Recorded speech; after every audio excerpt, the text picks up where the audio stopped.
Hey, this is going to be the Sultan Sanctuary all bosses route. I'm going to do some post-commentary, trying to explain a lot of things, a lot of new things, and some old things, just in case you're new to the game. Run starts with Mage, the Grasping Ring, for more salt, and you start naked so you don't have to worry about managing armor, which does slow you down a bit, so you'd have to unequip it at the start anyways. Basically, as soon as you make your character, you exploit a bug to pause the game and quit out during the intro cutscene, that skips the boat. We're starting Mage because we need a wand. We need something in the offhand that we can aim that allows us to do offhand jumping, as you see here. This is also referred to as infinite jumping, and if you're doing it with knives, knife jumping. It allows us to skip talking to the guy to select our creed in the first sanctuary. We're going to also grab some salt, throwing knives, and we're going to kill some bats. I'm floating away from this ladder by jumping on the ladder and then pressing roll and jump on the same frame. I have both of those bound to Y, so that helps do that very consistently. That's also the same inputs that you use for long jumping when you're on flat ground. So we start the sodden fight, and then pretty much use the jump mechanic to leave and go get some armor. The armor is going to be important for later. Because I left the boundaries of the fight, it deloads the walls that hold Sodden Knight in there, so he can just walk off and kill himself. And that nets you 1100 salt. So I'm going down this secret passage here to grab a stained page and a stone mage. In addition, we're going to jump up here and get the stone guide and calling horn. Now we're going to make our way to the Smiling Village Sanctuary. We need 1160 souls to get the first 2 levels up to 5. And that's why I needed to kill a couple bats during that. You need 3 bats to make 1166. This gets us access to class 2 magic. And that allows us to cast Wildfire. But we're going to do that in an interesting way. Grab those bells. Do an infinite jump over the Wildfire, pick that up. Now we're going to make our way over to Mad Alchemist. I'm also going to equip Wildfire on the way.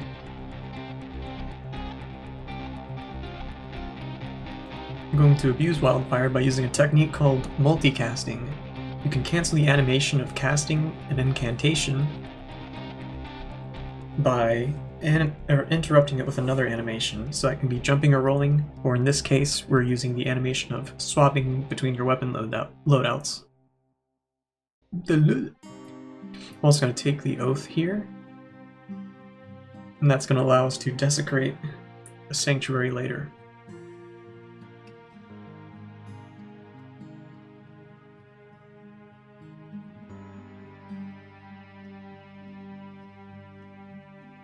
Due to the route, it is required that I come up with 1500 gold within the first 3 bosses. Or the first 3 bosses after Sodden Knight, because you never go anywhere near Sodden Knight's body, you don't actually get to recover the gold. So you can see this multicasting glitch with Wildfire just melts through bosses, and it's particularly effective because it staggers them constantly. For a majority of bosses, this offers no counterplay, and you just get to watch their health bar slowly or sometimes quickly melt away.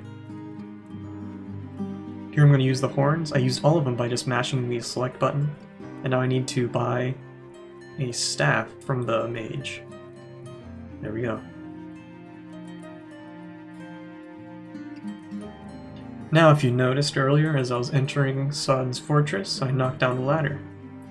I'm going to use that to do 2 back-to-back ladder hovers, and that'll put me in an interesting location.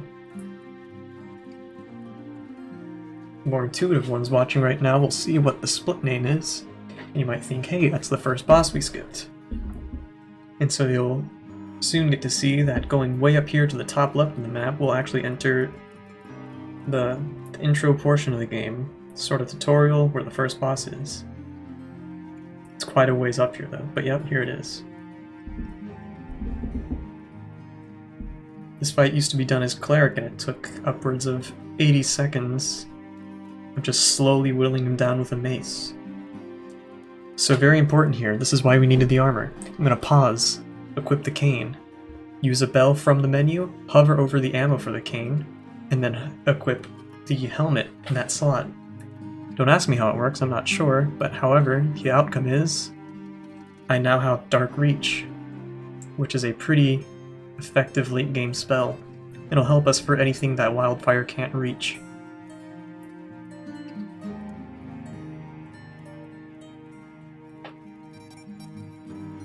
Queen of Smiles. She has particularly low HP, so she melts even quicker still. Now, you might be wondering why we desecrated. We have no set spawn point now, which means if we die or use a bell, or when we use a bell, we will respawn in the same location that we used it at. So this is going to allow me to sequence break some areas by dropping pretty far distances. In addition, entering a sanctuary that hasn't been claimed yet, or maybe even ones that have been claimed, it will set that as your default spawn. So there I blindly, in the darkness, navigated to a ladder, and then doing a ladder hover into the swamp to get to Stench.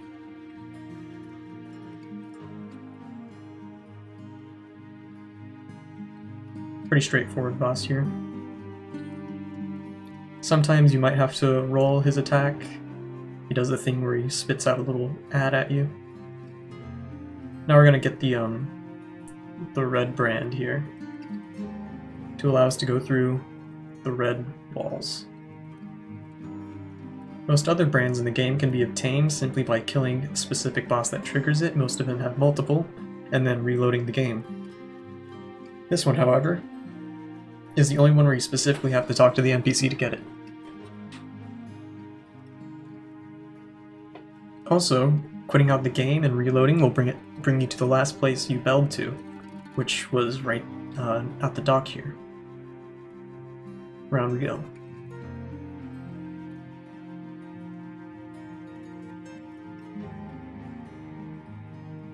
So here's where I mentioned that entering a sanctuary will store that location. So we just entered a unclaimed sanctuary there, and we're gonna make our way past, cleverly grabbing a ledge to survive fall damage and going down to Bloodless Prince. This boss used to be quite troublesome when with different strats, because he can give you a lot of good attacks or bad attacks, but now he gives you no attacks. He doesn't have much of a choice.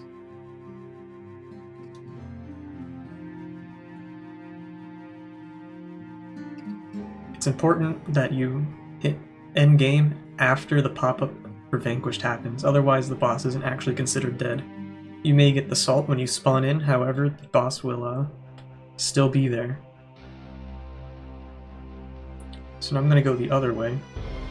I exited out the right side of the sanctuary, and I'm rolling up this hill now.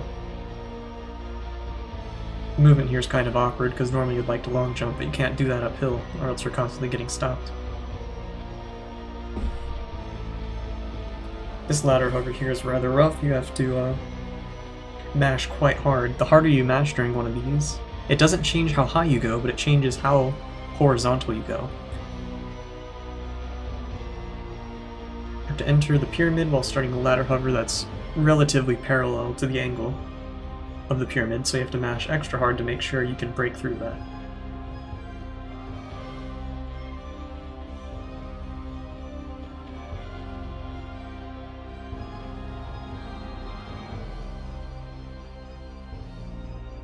Dry King goes down.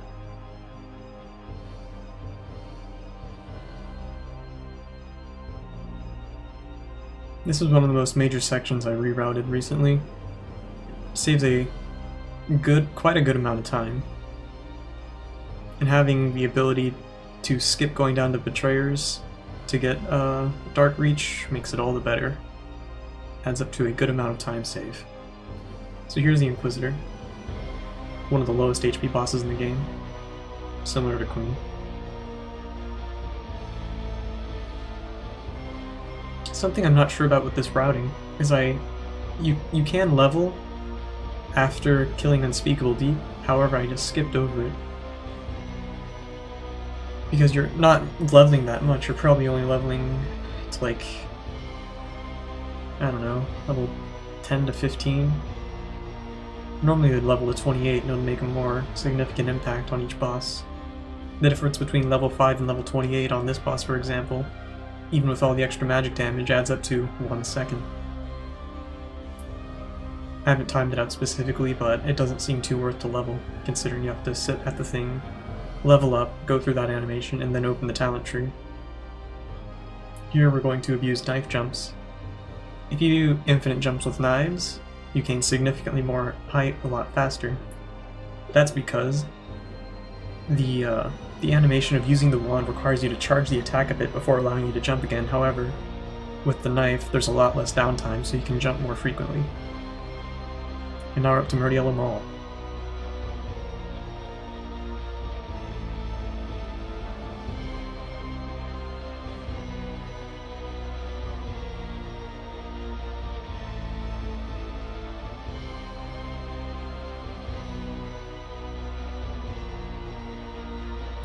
Fun fact, Murdiella Mall's boss arena is almost exactly the same height as the one for Kraken Worm. So that's where we're going to make our way to now.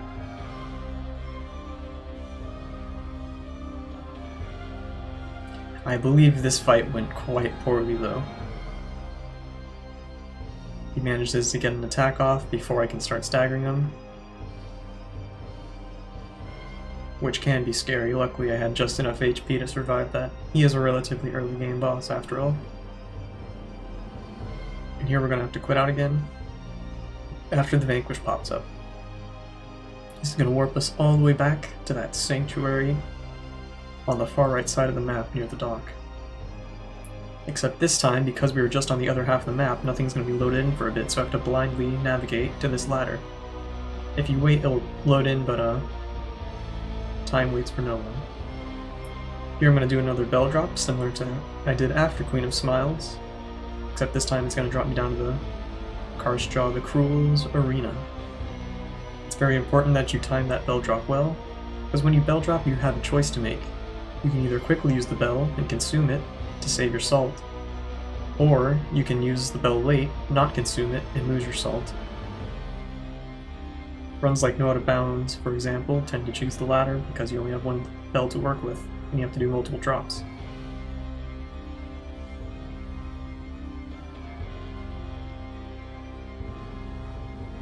Here's the dreaded unicorns. At plague any percent.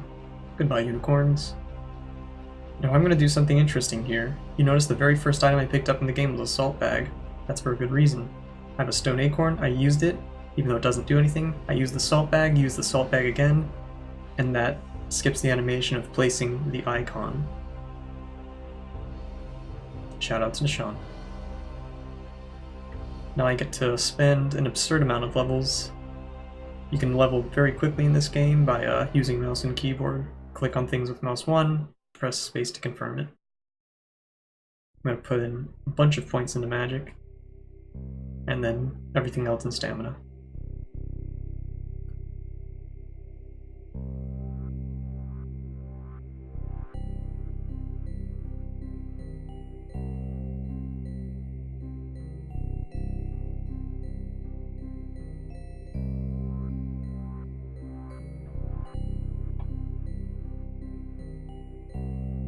So now, the Coveted's an interesting fight in this route. You don't have Dark Swarm like we used to have. Dark Swarm sends out a bunch of projectiles at home onto enemies. It's useful for hitting enemies that are airborne, that Wildfire can't reach. However, I got incredible luck on this fight, and they both, not only did neither of them pick up the axe so I didn't have to deal with any of that, with Dark Reach, when they both went to cast, they did it right on top of me, which is a sort of dead zone, where their spells can't actually reach because they can only go down at certain angles, not straight down. Ladder hover to Ronin Cran.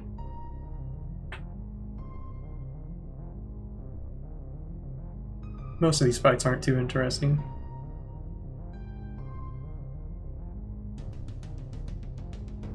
But they're fast. Ronin Cran's one of the few bosses where you can out of bounds out of the arena and actually have it be useful as a time save. There's a lot of small managing of the inventory as this route goes on too. To knife jump, you have to have the wand and the knife equipped. You see me microing two back and forth. To hard cast a spell, you have to make sure you're not hovering an item you can use. So that's why I switched to the Stone Acorn for this fight, so I can freely cast Dark Reach.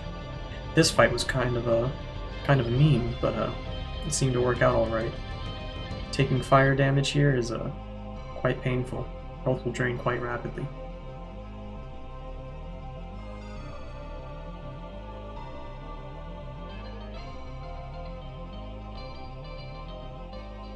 Bada boom. That's probably the hardest boss in the entire run, because there's just a lot going on in this fight all the time. You have to pay attention, you have to adjust yourself, depending on which cycle you get as you enter the arena.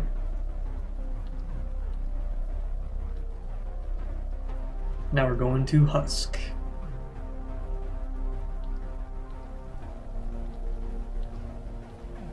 This is the first time I actually get to do my proper bell setup here, but as soon as a boss dies, you want to roll, and then immediately roll again, and as soon as the second roll ends, use the bell. That offers one of the most optimal times to bell out, so you don't have any downtime. The boss dies, and you get out as quick as possible. Witch of the Lake.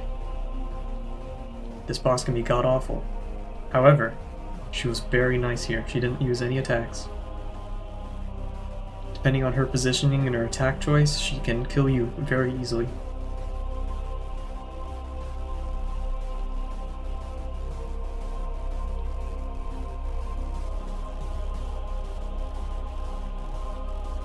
This next boss is interesting. It uses a combination of land and air enemies. I suppose you could word it that way. Which means the Unskinned is going to die to Wildfire, and then the Architect is going to have to be dealt with Dark Reach. I don't think this fight went particularly well. Using Dark Reach on these bosses instead of Dark Swarm, as the old route did, is still pretty foreign to me, so I'm trying to work through it. This is another boss you can leave early with the infinite jumps. It's optimal too as well, since you have to gain height to leave the arena anyways. We're going to do a series of falls here that leave us with just enough health. And hope you get the ledge grab here, otherwise you're dead. We're going to take this Sanctuary, because that's sort of it's a nice respawn point to have. It's also faster because it's going to allow us to warp out of the Three Kings fight. Forgotten Kings, you know.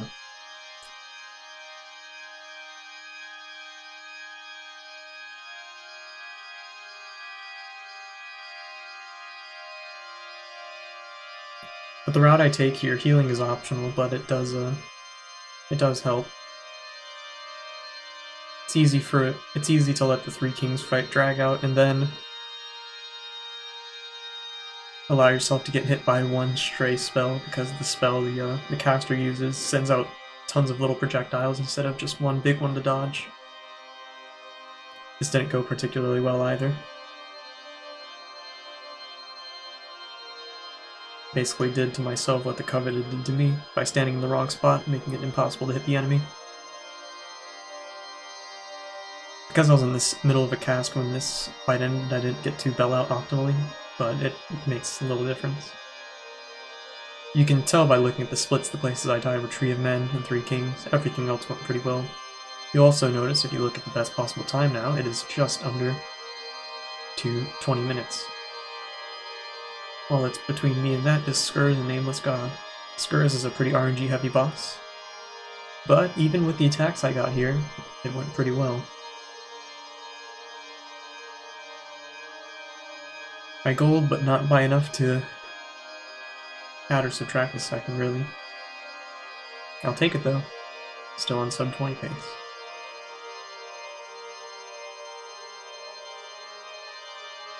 If you use an item while long jumping, it allows you to sort of preserve your momentum and slide. You can also slide up slopes. The same can be achieved if you're out of stamina when you long jump into a slope. You'll just slide right up it. Now, much like you could have guessed, this last boss fight is very anticlimactic. And boom.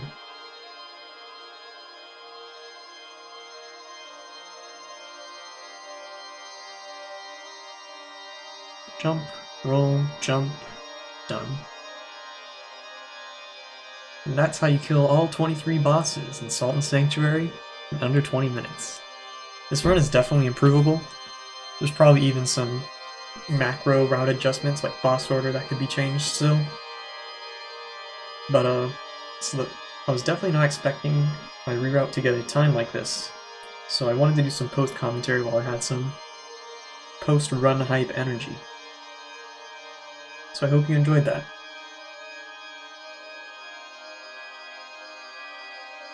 Bye.